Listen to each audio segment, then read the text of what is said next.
I'm Chris Stewart. Denver 7 News at 5 starts right now.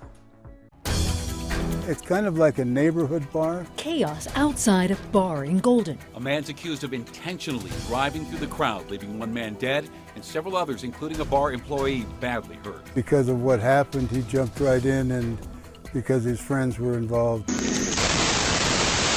An Aurora liquor store is targeted twice by thieves in the same night. Aurora's mayor is calling on tougher penalties for criminals. This is the kind of lawlessness that we're experiencing, not just in Aurora, but really throughout Colorado. Another Colorado website attacked by Russian hackers. And a major makeover is coming to a Denver street designed to make it safer for people without a car. It creates a space where all modes of transportation can safely and efficiently use the corridor together. 3 people are in the hospital tonight, and a man who's the father of 2 is dead after deputies say a driver intentionally ran a truck through a crowd of people outside the Rock West Lodge in Golden early yesterday morning. The man accused of driving that truck made his first court appearance today. Deputies say this man, Ruben Marquez, told them he was drunk when they took him into custody. Court records show he was out on parole for a gun and drug conviction from 2019. Deputies say he was driving a truck belonging to Ernesto de Jesus Avila, who is also charged with being an accessory and leaving the scene of an accident involving death. Denver 7 CB Cotton is live outside the bar, and CBU spoke to the family of a bar employee who was one of the people hurt. And Shannon, I think there is a collective shock for many. This is just a local hangout spot, and no one thought something so dark and so tragic would happen here. In fact, the bar's owners just took to social media a couple hours ago to say that the establishment will be closed until Thursday. I did speak with one of the bar's managers who was injured in this deadly hit and run crash, and I can tell you there's going to be a long road to recovery. A lot of families, a lot of kids, a lot of people. It's kind of like a neighborhood bar. Rock West Lodge in Golden was always unsuspecting for this dad. A lot of families, a lot of kids, a lot of people. At the bar early Sunday morning brushed with danger when Jeffco deputies say a suspect driving a white pickup truck drove into the crowd, killing Adrian Ponce and injuring 6 others, to include 2 of the bar's employees. Hours later, Ponce's family speaking with Denver 7. Loss to the community. Monday, Mike Fulcomer identifying his son, Robert Fulcomer, as one of the ones injured. He has a big hematoma on his back. Fulcomer says his son had been a manager at the bar for about a year. According to arrest affidavits obtained by Denver 7, there was a conversation about gang affiliation in the bar between the suspects and some of the victims. Later, there was a physical altercation among them. Even though he wasn't on duty that night, he does work there, and because of what happened, he jumped right in. The fight escalated again when the suspect drove his car into the crowd. And this father says his son, too, was unsuspecting. The fact that he was standing and he took one step to one side, he said, and that's when he was hit. And that's when the full force hit the other young man and killed him. And so he was like pinned up against the railing. The railing of the parking lot. Yeah. And according to these arrest affidavits we've been digging into today, several witnesses told deputies that the pickup driver's actions seemed very intentional. Also, according to these court docs, several bystanders stepped in after the crash to try to keep the suspects from leaving the scene. You can read more about these court docs right now over on our website, denver7.com. Reporting live, I'm CB Cotton, Denver 7. Yeah, truly a tragedy, CB. Thank you. Thieves break into an Aurora liquor store not once, but twice in the same night. And now police are looking for the people responsible. The surveillance video showing the first group using a stolen Hummer to ram the front door of G&E Liquor near Elephant Tower. And then the second group came in while the owner was outside waiting for officers to arrive. Aurora Mayor Mike Kaufman met with the owners this morning to see the damage. He acknowledges a shortage of officers in his city. He also blames statewide law enforcement policies for increased crime.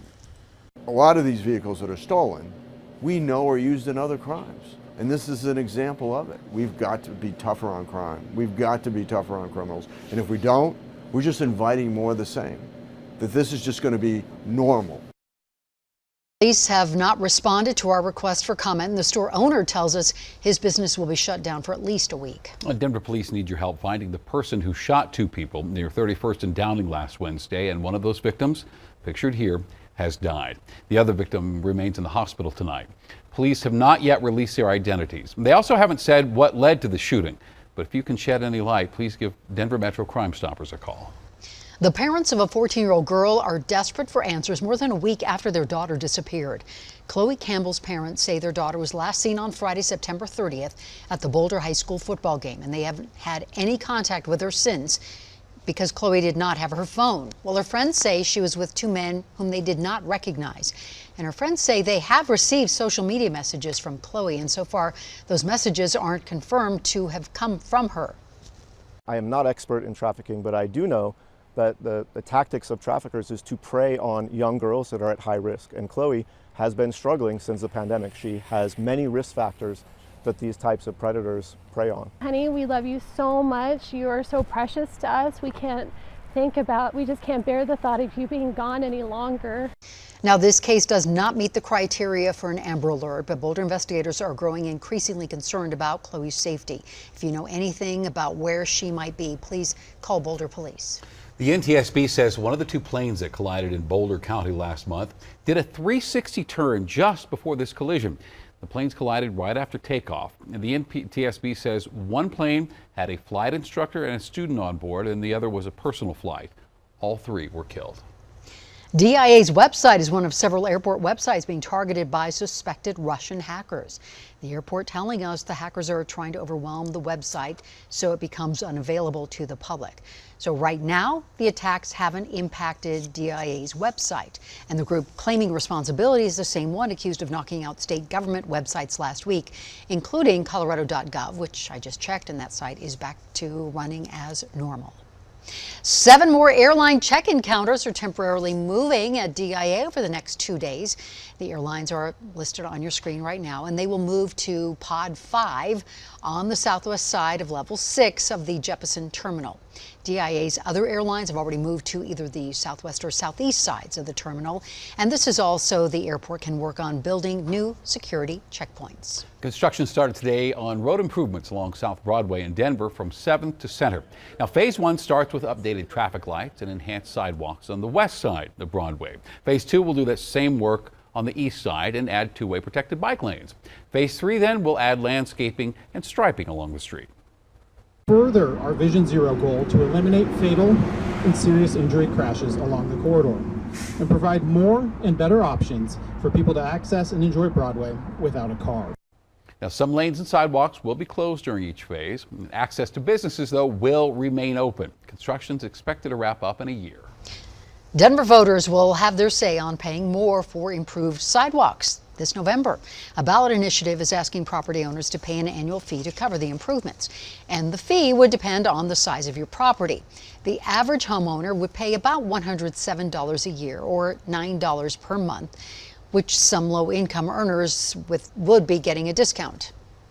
You as a property owner never have to worry about being a construction manager, getting hit with thousands and thousands of dollars of construction fees or repairs for your sidewalk. And then we have a better, more connected city. Advocates argue if sidewalk improvements become the city's responsibility, trip-fall lawsuits would shift from the responsibility of homeowners to the city.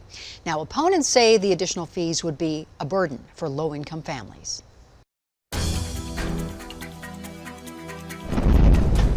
Shelling hits Ukraine. They're trying to spread chaos and panic. They want to annihilate our energy supplies. Russia's latest airstrikes target civilians in the strongest attack since the invasion began. More beautiful fall weather is on the way for the week. I'll let you know the next chance for rain coming up.